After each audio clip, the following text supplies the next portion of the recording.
showcase of milestones. Red carpet TV, showcase of milestones. Bringing breathtaking clips and ultimate thrills, incorporating sights and sounds of special celebration. Everywhere there is celebration.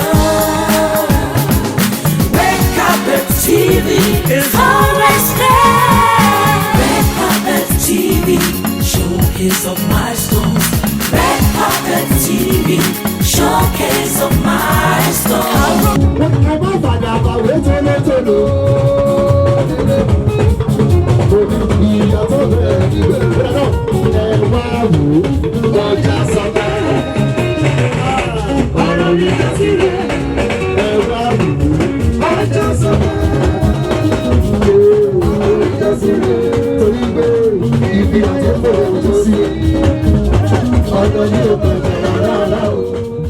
The enthralling beats and rustly rhythms of energetic singer Ayo Rollins muster diverse clusters of infectious banters, laughter and clatters, all pointers of merriment and momentous excitement.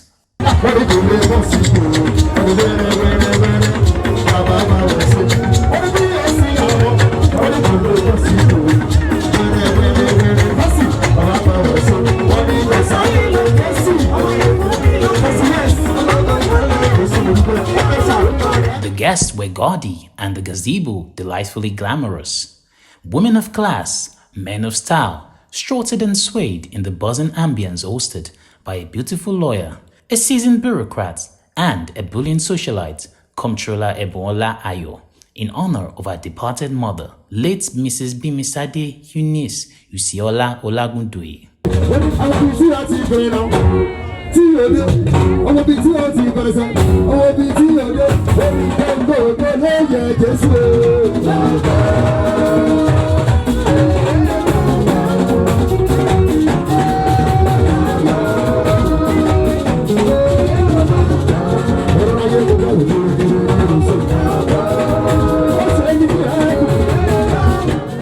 All the thrills, all the bliss, all the buzz occurred at the ancient town of Idori, the legendary town with smoking hills and outstanding spectacles.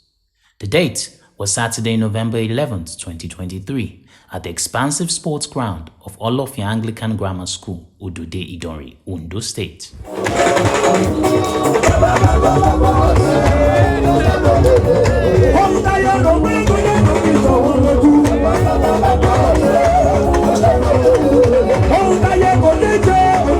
For 2 days, the serene environs of Idori exploded in captivating sights and sounds. It lost its serenity to the appealing spontaneity of massive influx of sophisticated dignitaries who cruised into the town in exotic automobiles with stylish gates. The funeral obsequies began on Friday, November 10th, with a motorcade from Akure to Idori through the streets as Mama's children danced along the snaky streets of the rocky town.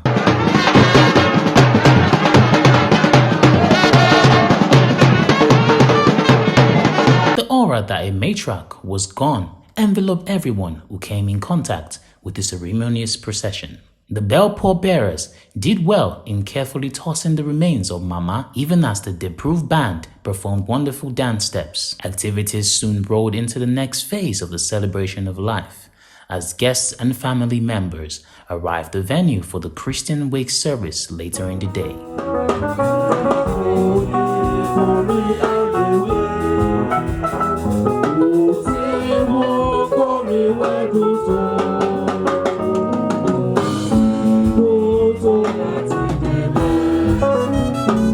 It was an evening of praise and prayers. It was also an evening of struts and styles.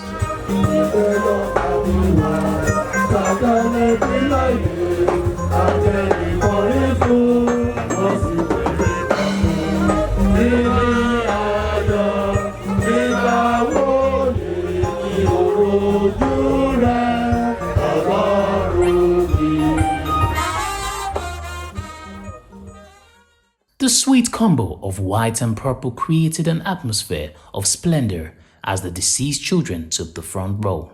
The hymns rolled in quick succession, and soon the choruses reigned, spurring dancers, prances, and glances.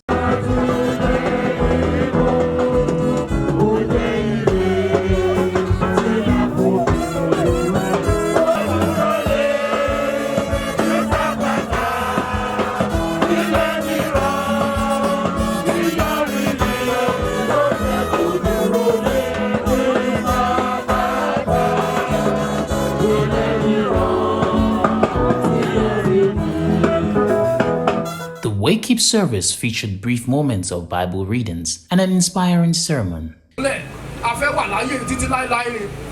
that is why people do so many things, stealing money here and there, to make sure that they are comfortable on earth, looking for life. What are they looking for? Life after death.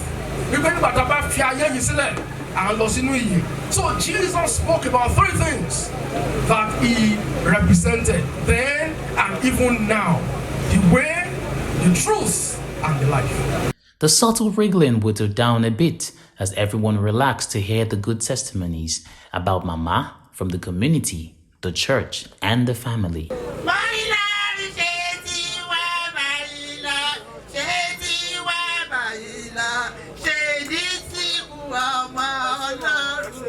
I am my mother's native intelligence. She was a lawyer. My best friend, the best friend the mother, the children we ever have in this world. Up to today, when we were building the mausoleum, that's the mausoleum there, I like the courage to go and look at the grave. But we have finished it, but I didn't have the courage. Just like I didn't have the courage to look at her in the mortuary. I want to pray for mothers.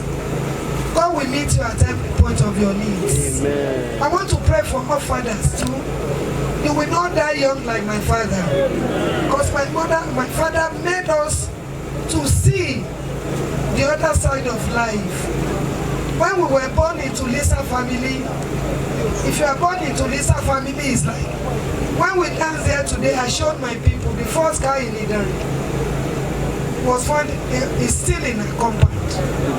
But the whole thing was dived upon the demise of my father. But we didn't stop.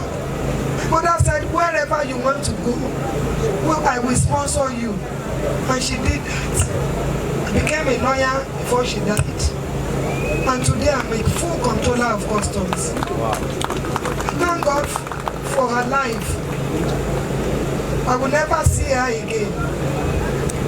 Mary Yemio, Jalolo, Jalolo, Yemorele, Jalolo, oh, Joromi, Jalolo, Jalolo, Normu Shebi, Jabajo, Jalolo, Jalolo, Yamarele, Jalolo,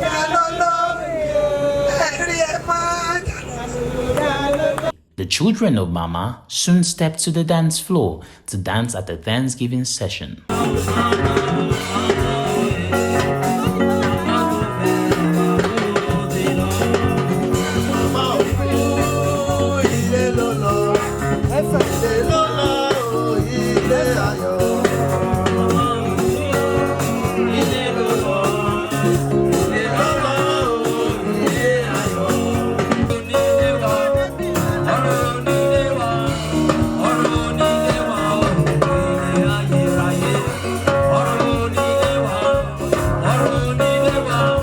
The exciting times continued the next day, Saturday, November 11th, with the pallbearers dancing around the town with Mama's remains cocooned in a gleaming casket, and finally arriving at their destination, St. Paul's Anglican Church, Odude, Idori. Mama's body was received at the entrance of the church by the priests and was accompanied into the church.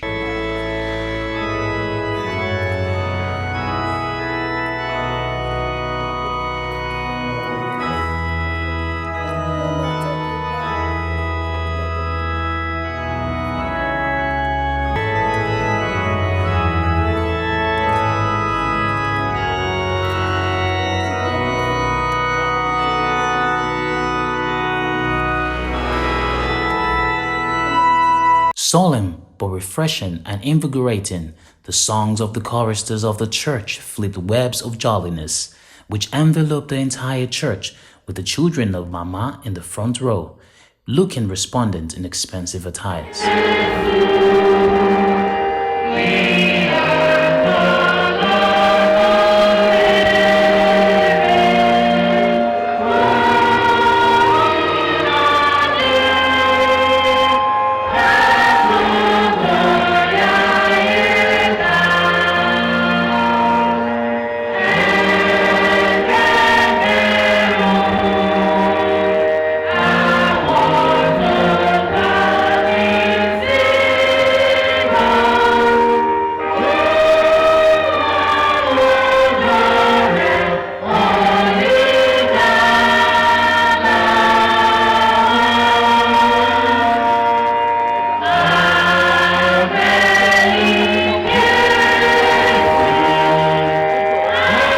In the brief sermon, the clergy charged his audience to emulate the good-natured attributes of Mama.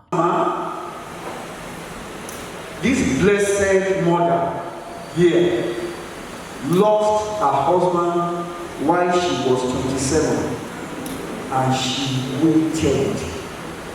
She waited. She waited and took care of her children. What a blessed mother, what a blessed woman. Kì í ṣe yẹn nìkan, mo wá bẹ̀ sí ìròyìn nínú ara mi wípé oríṣiríṣi nǹkan ni màmá yìí máa dojúkọ ní lẹ́yìn ìgbà yẹn tí kò ṣe é kọ sílẹ̀ bóyá táwọn ọmọ gan tí wọ́n ti ẹ̀rù ṣùgbọ́n tó yẹ pé òun ló mọ̀. She started her journey, though raw, but today she ascended it well. What a blessed woman. Prayers were later said for the entire family of Mama. The Thanksgiving session saw guests dancing up to felicitate with the children.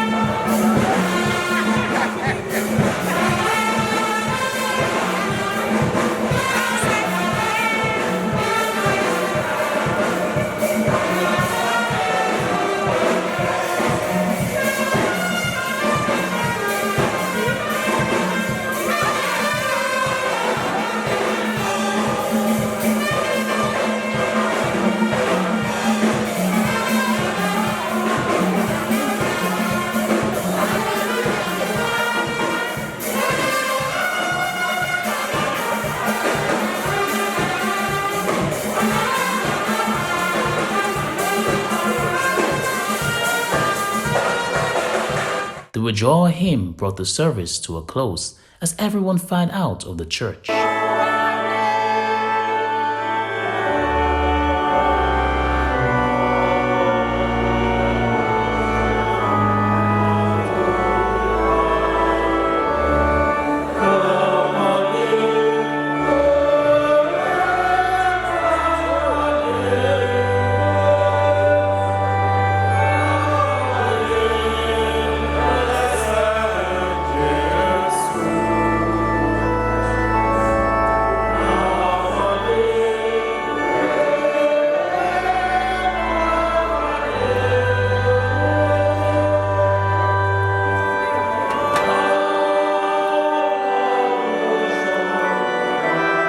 Once again, the pallbearers did mercurial dances with the casket as the train got set for the interment.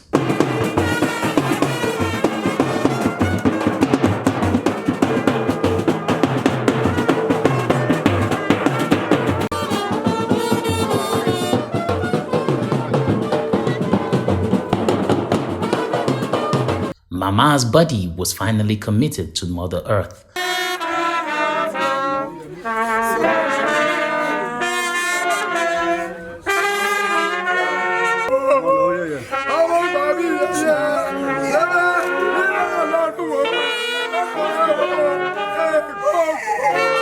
That was the final end for a peace-loving woman and a mother in a million.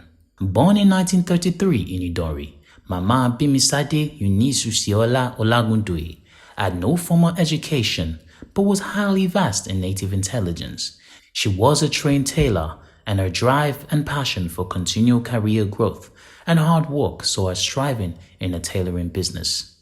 Despite all challenges and difficult times, she remained soft-spoken, kind-hearted, and God-fearing, and she ensured her 5 children had the best education. She was a disciplinarian by all standards. She never joked with the education of her children, even at her own discomfort. Her enterprise in investing in the education of her children paid off handsomely, as all her 5 children are doing great. She died on May 9, 2023 at age 90. The celebration continued at the Olofin Anglican Grammar School, Idori. There, gigantic marquees were mounted across the field.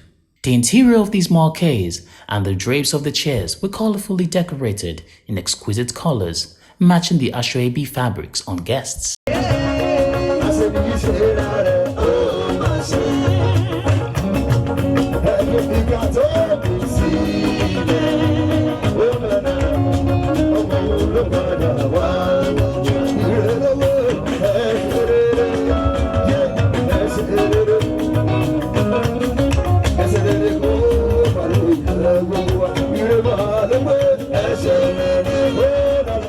One after the other, gorgeously dressed guests sauntered in calculated steps.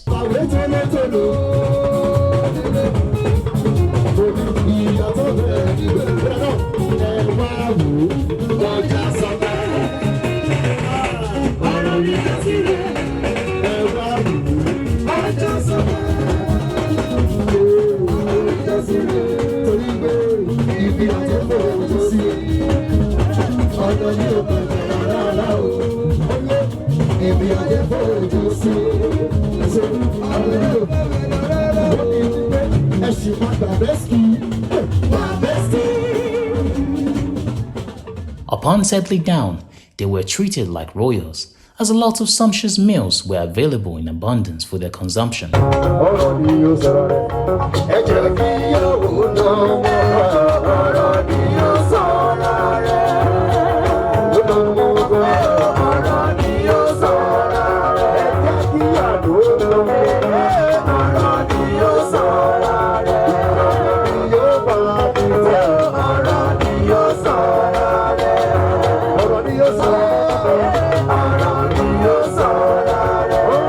The enjoyments were further heightened when Ayo Rollins' band took over the stage and dished out melodious music.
With the flow of wines and other choice drinks, the guests could not have asked for anything better.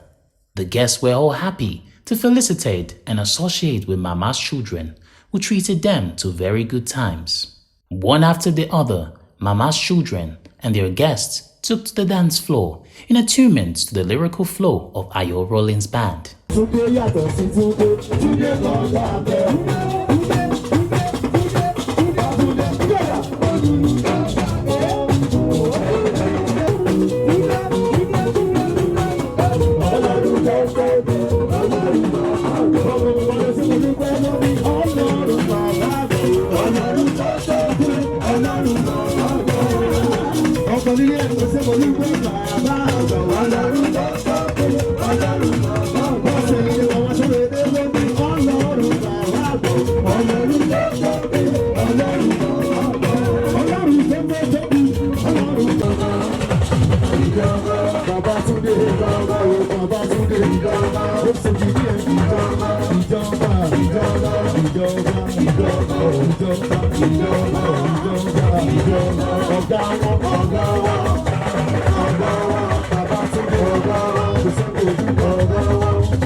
All of Mama's children did well in giving their departed beloved mother a befitting farewell with a thrilling reception.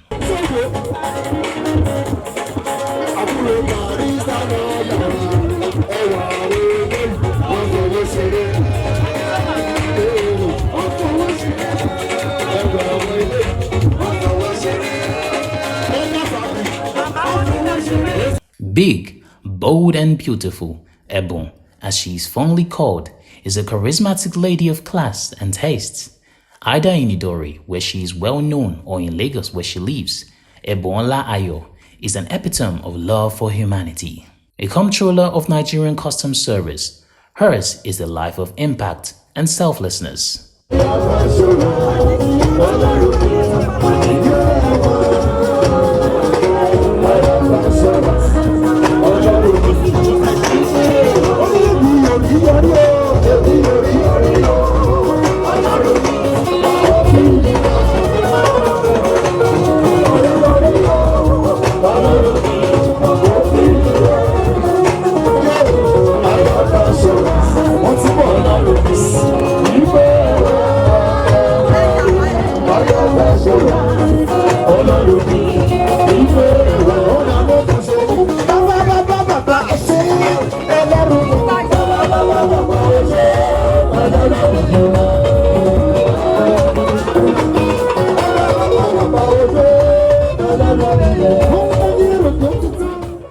It was therefore not a surprise that she enjoyed massive support of camaraderie on her mom's burial.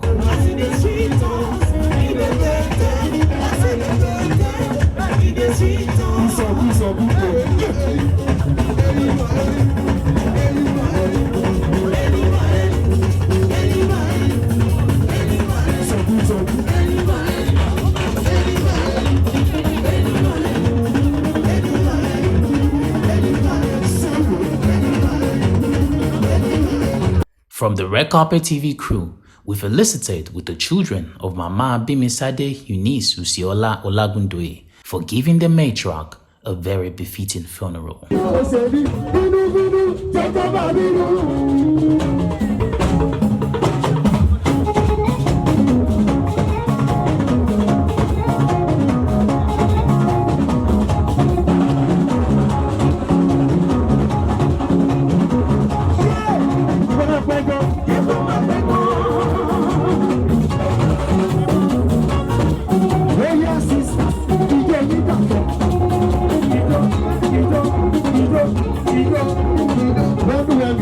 When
Ẹnìkan ò lè bọ́jọ́ sẹ́nu kò wọ́n ṣe wọ́n.